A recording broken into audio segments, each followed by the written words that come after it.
Hello and welcome to this video where we are going to discuss mathematics or physics on the board. So today what we are going to talk about is basically a sort of complement to a previous video we've seen on the Doppler effect. The problem is that the video and the formula we derived in this video is basically limited to kind of waves in medium. And so basically that would not apply to light. And in fact, when you apply it for light, you need to use a different formula, which is called the Doppler-Fizeau formula. So that's what we are going to do. And in fact, to do that, we are going to use a strategy complementary to that of the one we've seen in the other case of the classical Doppler effect in a medium.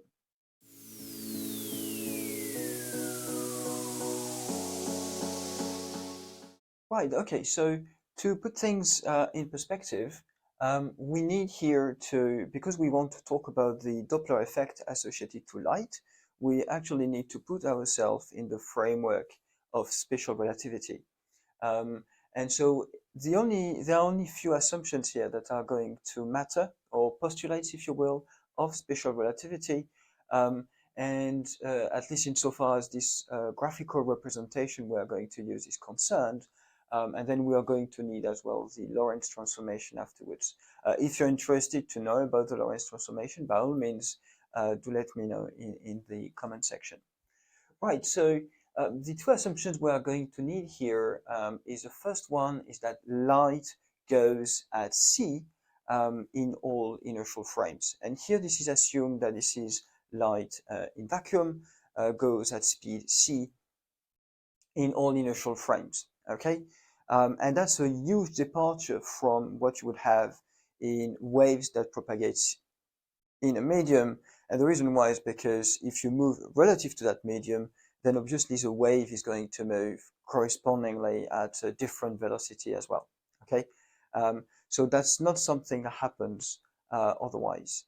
So, and then the second one is that we are going to assume that there is a source and a receiver, and the source is actually itself, in an inertial frame.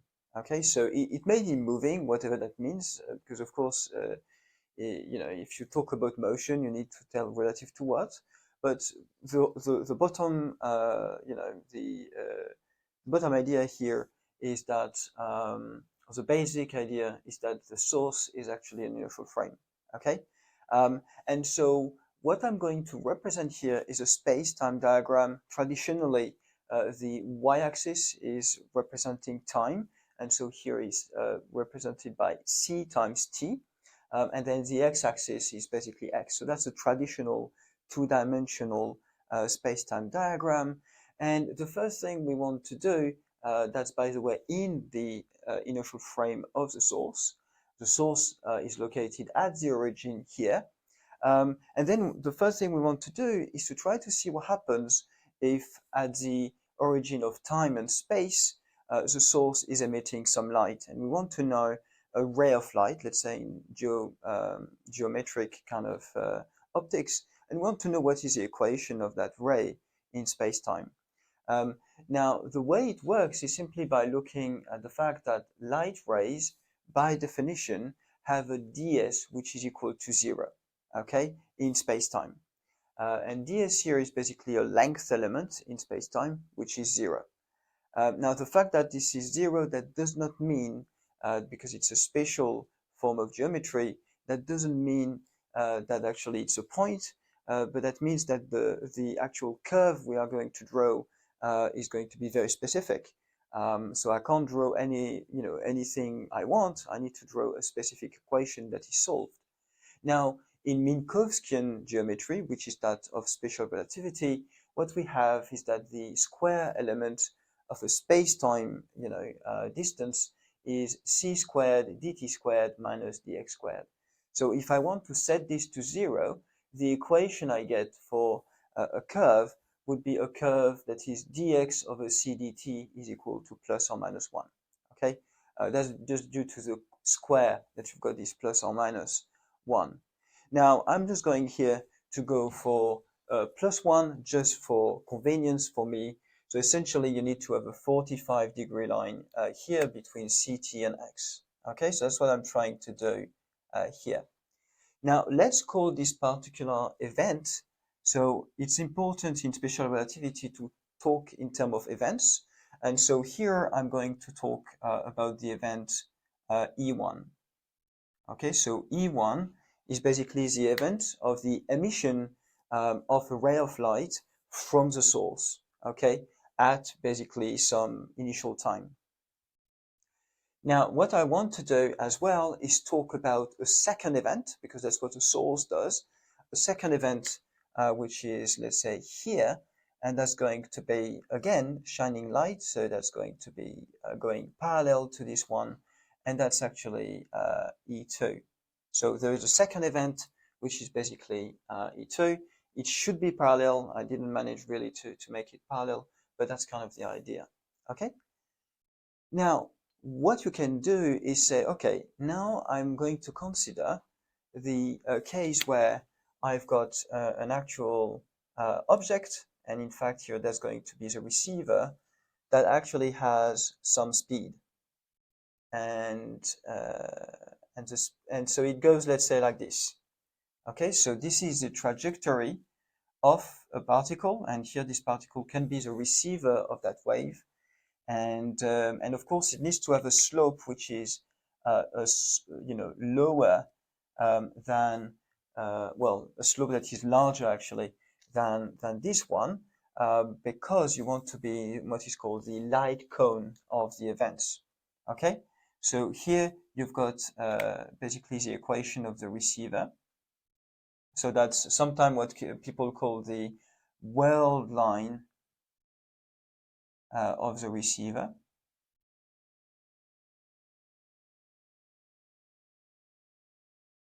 Okay, that goes at velocity u r, and then I put here relative to s, and in the source frame. Okay, so it's a constant velocity kind of receiver. Now, what I'm interested in is basically these events here. So you see that there is an intersection between these rays of light and between the trajectory of the receiver. And they are going to correspond to two other events that are basically R1. So that's R1 here, and here R2. So this corresponds to emission of the first ray, emission of the second ray, and here reception of the first ray and reception of the second ray. Okay? Now, what I can do is start to write equations. And these equations are going to be as follows. These are the equations of motion of these different rays, and the equations of motion of that ray here. So for, let's say, the E1 ray, then I've got that x of t is equal to c, and then t minus 0, right? Because it starts at 0. So that's kind of fair enough. So that's equal to c times t. And that's basically what we just wrote here, if it's the origin. E2, that's basically almost the same. That's x t is equal to c, and then that's t minus t of E2. Okay, so that's basically, and in fact here, if you don't want what we have put here is that TE1 is 0. Okay, but that's not necessary. You can put just a generic T1. Let's actually put that just so that it's as general as we can. Okay, so C of T minus TE1. All right. So once that's what we have, then what we have, so that's the ray E1, okay? So that's ray E1, and that's ray E2. Now I can write what is the equation of motion of the receiver. And I need here to put some x r of 0. And so the equation of the receiver is x of t is equal to ur relative to s times t, and then plus basically some initial position. Okay, and all of that are equations of motion of these different trajectories, if you will, of here the light ray that is emitted first, and the second ray, and then these ones. Okay, so then the strategy consists in looking at how we are going to do things from there. So if we want to calculate R1, then we actually need to have these two guys intersect. So what that means is that they need to have the same t and the same x. So consequently, I need to equate that thing to that one, okay, by substituting t to be t of R1. All right, so what we need to have is that u r relative to s, t of R1, and then plus xr of 0 has to be equal to, and that's to be c of t r1, and then minus c t e1. All right, so what I can do from there is basically simply factorize. So I factorize t of r1 here. So I'm going t r1 is equal to c minus, factorize u r s is equal to, xr of 0 plus c t e1. Okay, so that's the first equation we have here. Now the second one is this one. So we've got for R2, we need to equate still this equation, but then at TR2 instead of TR1, and then equate it with this one. So here we are going to have U R S TR2 plus XR0 is equal to C TR2 minus CTE2. And likewise, we are going to get the equation TR2 C minus URS is equal to XR0 plus CTE2. What we do when we're here is basically we say, well, what we want to find out is actually TR2 minus TR1, right? So we want to find out what is the actual time difference between the reception of the second signal and the reception of the first one by the receiver. Okay, so that's TR2 minus TR1, and so this is going to be XR0 plus CTE2 divided by C minus URS, and then minus XR0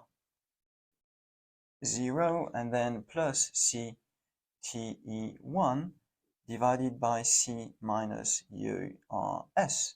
Okay, so if I put everything together, in fact, I can put it on this line, you're going to get that this is essentially TE2 minus TE1, okay, and then 1 divided by 1 minus URS divided by C.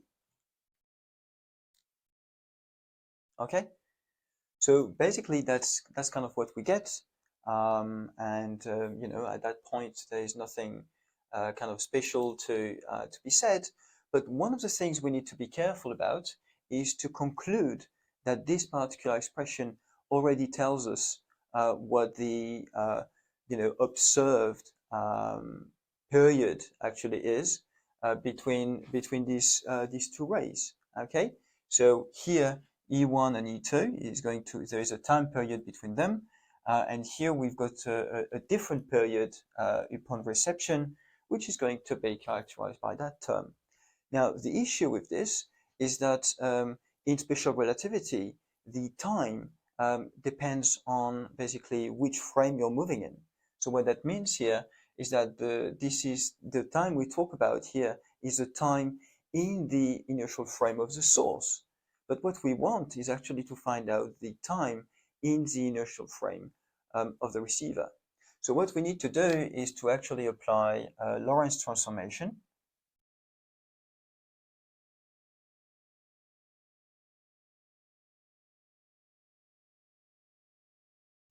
And we just need to apply it to essentially the time variable. So what it says is the following. So if t is the time of a particular event that is observed in the frame of the source, then this is going to be gamma, and then t prime plus u of r relative to s, then c, and then times, let me get this straight, that would be x prime over c. Okay, so that's the general formula that you've got for it. And gamma is the traditional Lorentz factor. So that's gamma is equal to 1 divided by 1 minus urs squared c squared, and then to the power a half. All right, so basically that's what we have. So what we want to do here is basically apply that particular transformation, knowing that I'm going to say here that because we are looking at the receiver, so for R1 and R2, so for the events R1 and R2, we are going to say that they occur at T prime R1, but then 0. And so here, the only thing I'm saying is that the x prime, which is basically the position in the frame of the receiver where this particular event occurs, is actually 0. That's the receiver itself, okay? And likewise, for R2, this is going to happen at t prime R2, and then 0 as well, all right? So then when I actually apply that, what we are going to get is that there is a 0 coming from there. Essentially, it's basically using the time dilation kind of thing. So we are going to get that there is a gamma factor, and then t prime r2 minus t prime r1. And so that's going to be equal to essentially t e1 minus te2 minus te1, and then 1 divided by 1 minus urs over c. Okay, so we are almost there. At that stage, I'm just going to rename these things a bit differently, just so that these things are a bit, more appropriate. So let's say here this is t. I'm going to call that t prime, and this one I'm going to call that a t. Okay, so that's the period that is emitted by the source, and that's the observed period that is directly observed by the receiver. All right. So what I'm going to do is that I will be obliged to erase on that side, and then we come back to do the rest of it. All right, so what we just need to do is basically we've got, so we essentially have that t prime is equal to t, and then we multiply here, we've got 1 minus u squared r s over c squared, and then square root of that divided by 1 minus u rs over c. Okay, so then the traditional thing that people do is simply say, well, here we've got a 1 minus something squared, so we can use the identity 1 plus x, 1 minus x is equal to 1 minus x squared. So if you apply that identity here, you're going to get t, and then 1 minus u r s over c, 1 minus u r s over c, so plus here, then square root, and then divided by 1 minus u r s over c. And you could view that as actually as being squared, so essentially 2 times, like this, 1 minus u rs over c. Okay, so the bottom line is that basically this one cancels, let's say, with this one, and so you're going to get 1 plus u r s over c, divided by 1 minus u r s over c. And actually that's the same here.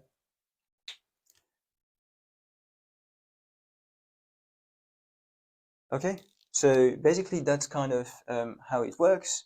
Now let's see if it goes in the right direction. So if you actually have the receiver that goes away from the source, then indeed the perceived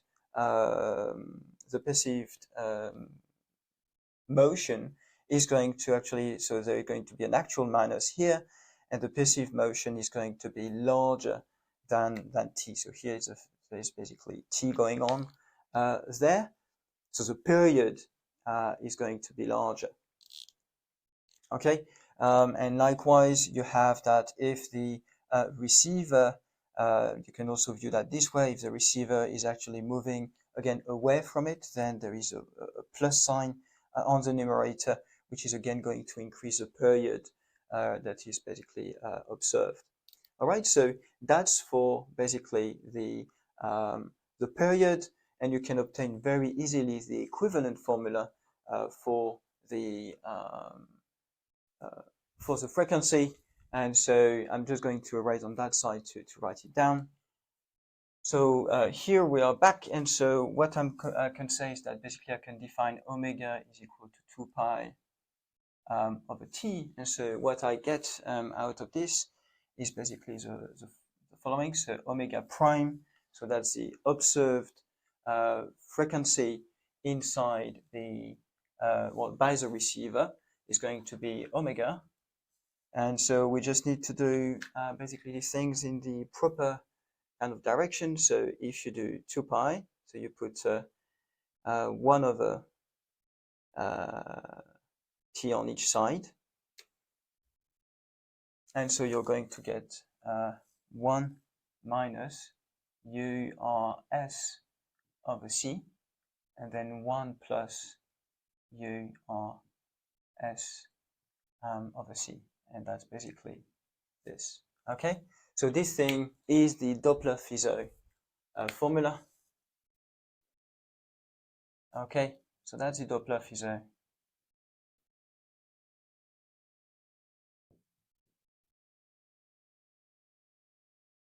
formula for light. Okay, and the thing to notice compared to others is that essentially there is no distinction as to which one is actually moving. So if, for example, you've got here we actually looked at the relative velocity of the receiver relative to the source. Okay, but you could do the other way around, and then the formula would be symmetric and work kind of equally well as well. Okay, so it just depends on kind of which viewpoint you want to take, and then the formula is going to be kind of again symmetric. The only thing that matters here is the relative velocity between the source and the actual receiver, while traditionally what matters is the relative velocity of both the source and the receiver relative to a steady medium within which the velocity of the wave kind of means something and is kind of clearly defined by the equations of motion of the wave, okay, by the wave equation, if you will. Okay, so that's the distinction between these two things. All right, so here basically we got the Doppler-Fizeau formula. We actually did that from looking at a space-time diagram, and as it turns out, we are going to use in a later video the same kind of space-time diagram to work out the gravitational Doppler effect as well. So if you've got any comments, questions about this, by all means, do let me know in the comment section, and otherwise, see you in the next video.